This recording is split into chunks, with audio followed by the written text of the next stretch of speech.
Hola a todos, bienvenidos. Este es un espacio que ha sido creado para compartir elementos relacionados a la metodología y la investigación. Y en esta oportunidad revisaremos lo que es el análisis cuantitativo o análisis de datos cuantitativos. Si se dan cuenta, perdón, ahí está, análisis de los resultados cuantitativos, ese es el título. Análisis de los resultados cuantitativos. Este corresponde al paso número 9. Ahí pueden observar todas las actividades que están previstas desarrollar. Las vamos a ir revisando, quizás no una por una, pero la gran mayoría las vamos a ir viendo uno a uno. Por lo tanto, voy a hacer un recorrido rápido respecto a lo que vamos a hacer. Lo primero es decidir el tipo de programa o paquete de análisis estadístico. En la mano izquierda ustedes pueden ver algunos ejemplos de paquetes estadísticos sugeridos. Luego viene a evaluar la confiabilidad y validez con el mismo instrumento, con el elegido, explorar los datos obtenidos de la recolección, analizar descriptivamente los datos, paso 1, luego ver la posibilidad también de visualizar los datos por variable, luego viene la parte de inferencia, que está asociada a interpretar los datos, luego realizar un análisis adicional si es que es necesario y finalmente preparar los resultados para presentarlos. Vamos con lo primero. Se construye primero una matriz de datos con un paquete estadístico. Dentro de los propuestos está el SPSS, el Minitab, el Static, entre otros. El primer trabajo es hacer un desarrollo descriptivo. En otras palabras, lo que se busca acá es describir los resultados, no hacer ningún tipo de juicio de valor. Simplemente, por ejemplo, identificar la distribución de frecuencia, qué distribución de frecuencia tiene, medidas de tendencia central si corresponde, medidas de dispersión, gráficas, calificación, entre otros. Pero en ningún caso hago un juicio de valor respecto al resultado obtenido, simplemente declaro lo que hay. La segunda, ahí sí que ya hay un trabajo más bien de juicio que tiene que ver con estimar e inferir, estimar parámetros, generalizar la población, probar hipótesis. Ahí están análisis paramétrico, análisis no paramétrico y análisis multivariable. Dependiendo de lo que nosotros hagamos, puede que estemos en estas dos situaciones, paramétrico o no paramétrico. Análisis multivariable no vamos a no aplica en nuestro caso por particular. Directrices para análisis de los datos. Lo primero, una vez que los datos han sido codificados, importante el concepto de la codificación, deben ser transferidos a una matriz. Se supone que ese es un trabajo que se hizo en la parte anterior. Se guarda un archivo y que esté libre de errores. Libre de errores significa, por ejemplo, si pusimos en el tema de sexo, por ejemplo, masculino, femenino. Al masculino le pusimos 1, al femenino le pusimos 2. Entonces no puede ir en esa celda, por ejemplo, el número 23. El número 23 no es nada. O sea, 1 masculino, 2 femenino, por lo tanto el 23 sería un error que habría que corregir en forma manual. El investigador procede a analizarlos. Analizarlos significa que no existe ningún error evidente como el que acabo de mencionar. El análisis cuantitativo de los datos se lleva a cabo por computadora u ordenador. Los pasos, procesos del análisis. Primero, seleccionar un software, un paquete estadístico, el SPSS, el R también es otro que es bastante sencillo de utilizar. Se ejecuta el programa, se exploran y se escriben, se visualizan los datos por variable, se realiza análisis adicionales si corresponde, se analizan las hipótesis, se evalúa la confiabilidad con el mismo paquete estadístico y finalmente se preparan los resultados.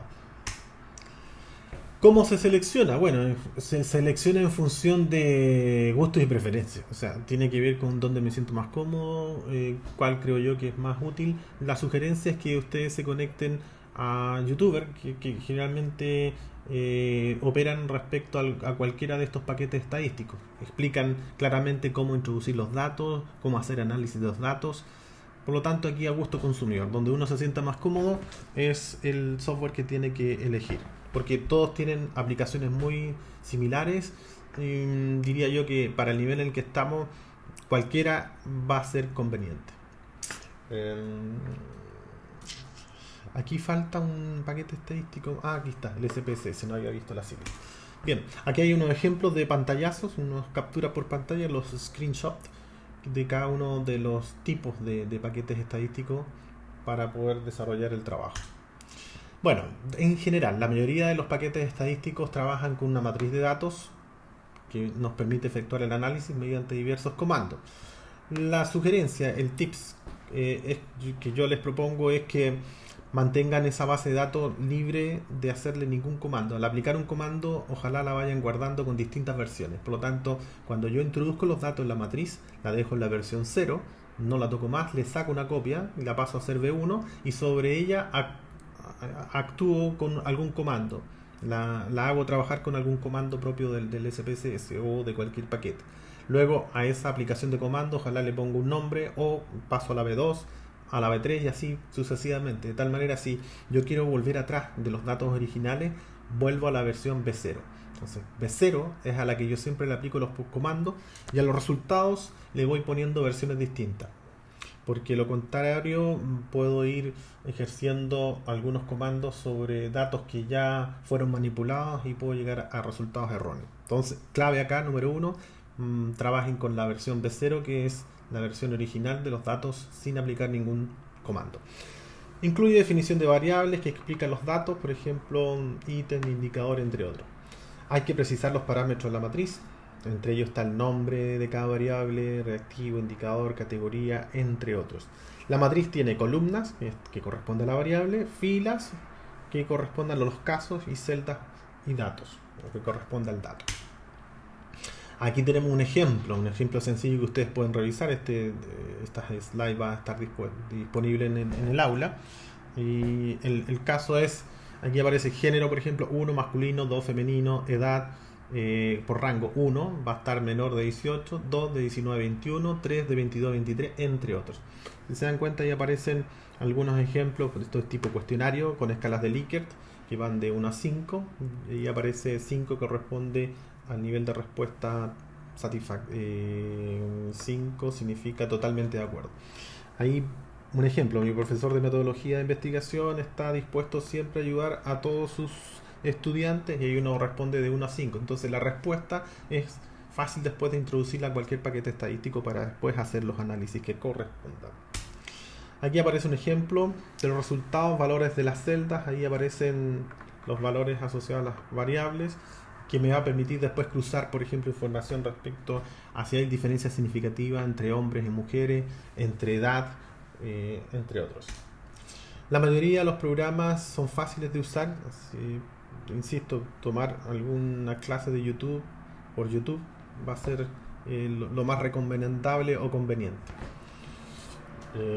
Luego, ¿cómo hacer acción? La acción para revisar la matriz de los datos, hacerlo en forma manual.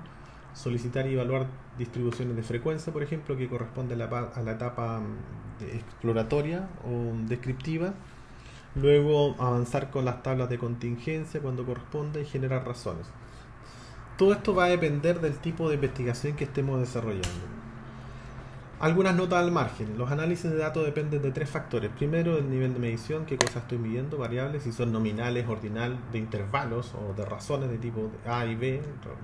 La manera de cómo se formula la hipótesis, si que hay hipótesis nula o hipótesis respecto a la investigación, y el interés propio de cada investigador. Temas importantes: la confiabilidad y validez, o fiabilidad y validez, debe ser determinada a través del paquete estadístico. Hay varias formas de hacerlo, por lo tanto cada paquete establece cuál es la más conveniente. Aquí aparece un ejemplo: obtiene coeficiente de fiabilidad que van de 0 a 1, donde 1 es mayor certeza y 0 menor certeza.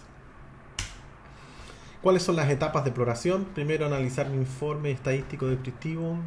Resumen de casos por filas, columnas es una alternativa. La parte analítica, evaluar las distribuciones descriptivas. La segunda, calcular variables que se indican por cada programa. O sea, por ejemplo, si hay hay un cuestionario el cual tiene una fórmula, la fórmula se tiene que incorporar en el paquete estadístico para que el propio programa haga el cálculo. Eso es para cuando tenemos que hacer el uso de una fórmula. O por ejemplo, mediciones de TGVH, donde aparece el 40% más el 60%, a ese tipo de fórmula se refiere. Y luego analizar todas las variables del estudio dependiendo de los tipos de variables que quieran salir o cuáles van a ser las salidas: estadística descriptiva o de estadísticas de tipo inferencial. La estadística descriptiva, como el nombre bien lo dice, se encarga exclusivamente de describir, no hay ningún tipo de juicio de valor, se establece generalmente a través de estas salidas por pantalla que tiene el propio paquete estadístico. Estas son los screenshots que uno después toma y los va pegando en el informe final. Ahí hay unos ejemplos que también los pueden revisar y que son también obtenidos a través del mismo paquete estadístico. Las medidas de variabilidad habitualmente son rango, desviación estándar, varianza, máximo, mínimo, son las deseables, y nuevamente va a depender del tipo de investigación cuál de estas es más conveniente. Dentro de las asimetrías, kurtosis, por ejemplo, es el comportamiento que tienen los datos. Si es un comportamiento gaussiano normal o si es kurtosis, que es un poco más alargado. Bueno, son tipos de comportamiento y que nos permiten después sacar conclusiones. Por eso es importante saber cuál es el comportamiento de los datos. ¿Cómo se preparan los resultados? Primero se revisa cada resultado, se organizan los resultados descriptivos a través de la confiabilidad, y la validez son los inferenciales. Es decir, yo infiero, debería trabajar con algún indicador de tipo de validez, y para la confiabilidad de lo descriptivo trabajo con indicadores descriptivos. Se cotejan diferentes con resultados, se prioriza la información más valiosa. No todo sirve, a eso se refiere. Hay mucha información que aparece y alguna no contribuye, en el sentido que no agrega valor. Por ejemplo, usted está haciendo dos mediciones respecto a una enfermedad profesional y se da cuenta que una no afecta, por lo tanto, como no hay una diferencia significativa, la descarta y no la considera válida, más que válida, no la considera que agrega valor para su investigación. En la 5, copiar, formatear tablas, comentar o describir brevemente la esencia de los análisis, las tablas, ejemplo, volver a revisar los resultados y elaborar el reporte de investigación. Todo lo que acabo de señalar está siempre en función de lo que entrega el libro de guía, el Metodología de la Investigación de Sampieri. Bien, gracias, nos vemos. Chao.